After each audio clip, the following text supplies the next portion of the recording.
Hi అండి, welcome back to our channel అమ్మ చేతి ప్రేమ. నాన్ వెజ్ అంటే అందరికీ ఇష్టమే కదా.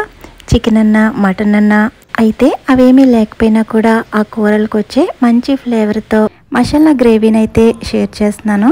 ఈ గ్రేవీని అయితే మ్యాక్సిమం రెస్టారెంట్స్లో తయారు చేస్తారు. పతి రోటీ, నాన్, బిర్యానీ, పులావ్ వీటిలోకి సైడ్ డిష్గా అయితే ఇది చాలా టేస్టీగా ఉంటుంది. ఈ రెసిపీ కోసం అయితే ముఖ్యంగా వెల్లుల్లిని అయితే కొంచెం ఎక్కువే తీసుకోవాలి. ముందుగా వెల్లుల్లిని పొట్టు తీసేసి ఇక్కడ చూపిస్తున్నట్టు ఈ విధంగా ముక్కలుగా అయితే కట్ చేసుకుని పెట్టుకోవాలి. ఇప్పుడు ఒక మిక్సీ జార్ తీసుకుని 2 టేబుల్ స్పూన్ల వరకు ధనియాలు వేసుకోవాలి. ఈ కర్రీలోకి స్పైసీనెస్ కోసం 4 పచ్చిమిర్చిని ఈ విధంగా కట్ చేసుకుని వేసుకోవాలి. ఇప్పుడు దీనిలోకి 3 యాలకులు, 1 ఇంచ్ వరకు దాల్చిన చెక్క వేసుకోండి. ఇప్పుడైతే 4 లవంగాలు, చిన్న జాపత్రి ముక్క వేసుకోవాలి. ఈ కూరకి జాపత్రి ముక్క అన్నది చాలా మస్ట్ అండి, చాలా ముఖ్యంగా వేసుకోవాలి. ఇప్పుడైతే 1/2 స్పూన్ వరకు మిరియాలు కూడా వేసుకోవాలండి. ఇప్పుడు ఈ రెసిపీలోకి 2 టేబుల్ స్పూన్ల వరకు నువ్వులు వేసుకోవాలి. నువ్వులు కూడా చాలా మస్ట్గా వేసుకోవాలండి. ఇప్పుడు అలాగే 1 టేబుల్ స్పూన్ వరకు జీలకర్రను కూడా వేసుకోండి. ఇప్పుడు ఈ మిక్సీ జార్లోకి మీడియం సైజు ఉల్లిపాయలని ఇలా ముక్కల కింద కట్ చేసుకుని వేసుకోవాలి. అలాగే మిక్సీ జార్లోకి గుప్పెడు కొత్తిమీరను కూడా వేసుకోవాలి.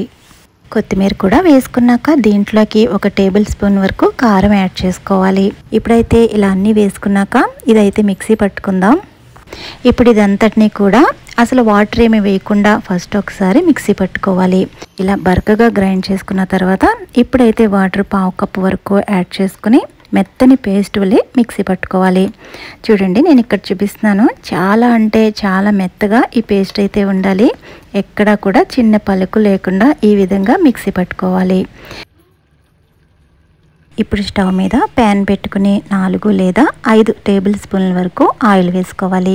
ఈ కర్రీ కోసం అయితే కొంచెం ఆయిల్ ఎక్కువే పడుతుందండి. ఇలా ఆయిల్ హీట్ అయిన తర్వాత ముందుగా అయితే మనం వెల్లుల్లి ముక్కల్ని ఫ్రై చేసుకోవాలండి. వెల్లుల్లి ముక్కలు అయితే చాలా బాగా వేగాలి. వెల్లుల్లి ఇలా వేగుతున్నప్పుడే దీనిలోకి 1 టేబుల్ స్పూన్ వరకు ధనియాల పొడి వేసుకోవాలి. ఇప్పుడు ఈ వెల్లుల్లితో పాటే ఈ ధనియాలను కూడా మంచిగా వేపించుకోవాలండి. ఈ వెల్లుల్లిని ఇలా వేపిస్తుండగా ఇది కొంచెం కలర్ చేంజ్ అయ్యి బ్రౌన్ కలర్లోకి మారుతుంది. అప్పుడు కమ్మటి వాసన కూడా రావడం స్టార్ట్ అవుతుంది. అప్పటి వరకు కూడా ఈ వెల్లుల్లిని వేపించుకోవాలి. ఇలా వెల్లుల్లి మంచిగా వేగిన తర్వాత దీనిలోకి ఒక మీడియం సైజు ఉల్లిపాయల్ని చాలా అంటే చాలా చిన్న ముక్కలుగా కట్ చేసుకుని వేసుకోవాలి.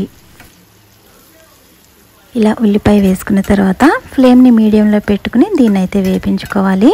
ఇక్కడ ఉల్లిపాయ అన్నది బాగా బ్రౌన్ కలర్ ఏమీ రానవసరం లేదండి.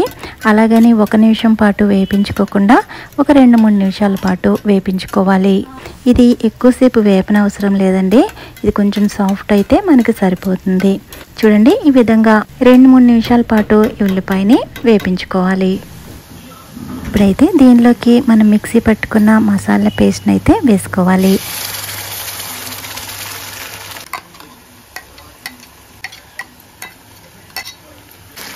ఇలా మసాలా పేస్ట్ వేసుకున్న తర్వాత ఇది ఉల్లిపాయల్లో బాగా కలిసేటట్టు అయితే కలుపుకోవాలి.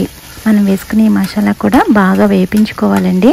మనం పచ్చివే వేసుకున్నాం కదా అన్నీని, అందుకని ఫ్లేమ్ని లో టు మీడియంలో పెట్టుకుని ఈ మసాలా అంతా కూడా బాగా వేగేంత వరకు కూడా ఇలా కంటిన్యూస్గా ఎక్కడ మాడిపోకుండా తిప్పుతూ ఉండాలి.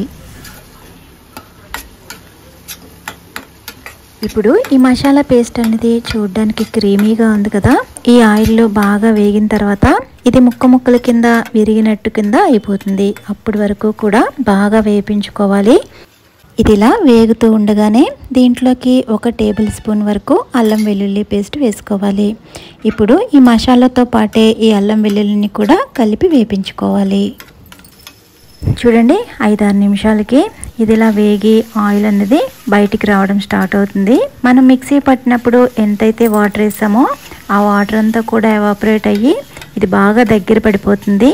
మనము ఈ మసాలా అన్నది ఎంత బాగా వేపించుకుంటే మన కర్రీ టేస్ట్ అనేది అంత పర్ఫెక్ట్గా వస్తుంది. చూడండి, ఇందాక మనకి మసాలా పేస్ట్ అన్నది క్రీమీ టెక్చర్లో ఉంది కదా. ఇప్పుడైతే చూడండి ముక్కల కింద ఇలా విడిపోయినట్టు కనిపిస్తుంది. చూడండి, టైం ఎక్కువ తీసుకున్నా కూడా ఈ విధంగా ఆయిల్ పైకి తేలేంత వరకు కూడా వేపించుకోవాలి. ఇలా ఆయిల్ పైకి తేలిన తర్వాత దీంట్లోకి ఒక మీడియం సైజ్ టమాటాని చిన్న ముక్కల కింద కట్ చేసి వేసుకోవాలి. ఇప్పుడు ఈ ఆయిల్లోనే ఈ టమాటా బాగా మెత్తగా గుజ్జు కింద అయిపోయేటట్లు వేపించుకోవాలి. చూడండి 2-3 నిమిషాలకి మనం వేసిన టమాటా బాగా గుజ్జు కింద అయ్యి మళ్ళీ ఆయిల్ ఇలా సెపరేట్ అవ్వడం స్టార్ట్ అవుతుంది.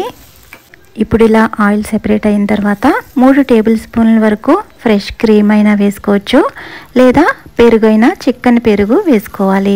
నేనైతే ఫ్రెష్ క్రీమ్ వేస్తున్నానండి.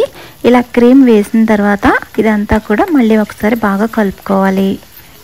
ఇలా క్రీమ్ వేసేటప్పుడు మాత్రం ఫ్లేమ్ లోలో ఉంచుకుని వేసుకోవాలి. ఇలా క్రీమ్ అంతా వేసుకున్నాక మసాలాకి బాగా పట్టేటట్లు ఈ విధంగా క్రీమ్ని అయితే కలుపుకోవాలి. చూడండి ఇలా 2-3 నిమిషాలు ఇదంతా కూడా బాగా లో ఫ్లేమ్లో పెట్టుకుని వేపించుకోవాలి. చూడండి బాగా వేగి ఆయిల్ ఇలా మళ్ళీ పైకి తేలడం స్టార్ట్ అవుతుంది. ఇలా ఆయిల్ పైకి తేలేంత వరకు అయితే దీన్ని అయితే వేపించుకోవాలి. ఇప్పుడు మనం ఇంకా దీంట్లో సాల్ట్ వేయలేదు కదా, ఈ కర్రీకి ఎంతైతే సాల్ట్ పడుతుందో ఆ సాల్ట్ అయితే ఇప్పుడు వేసుకోవాలి.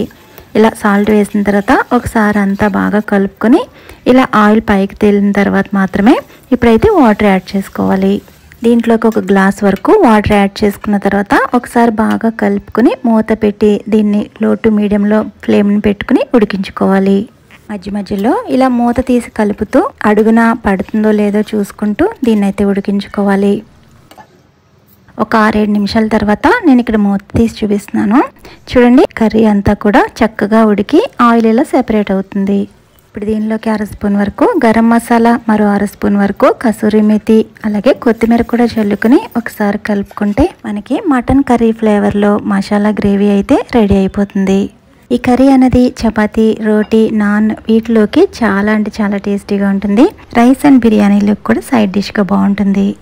వీడియో నచ్చితే లైక్ చేసి సబ్స్క్రైబ్ చేసుకోవడం మర్చిపోవద్దు. Thank you for watching.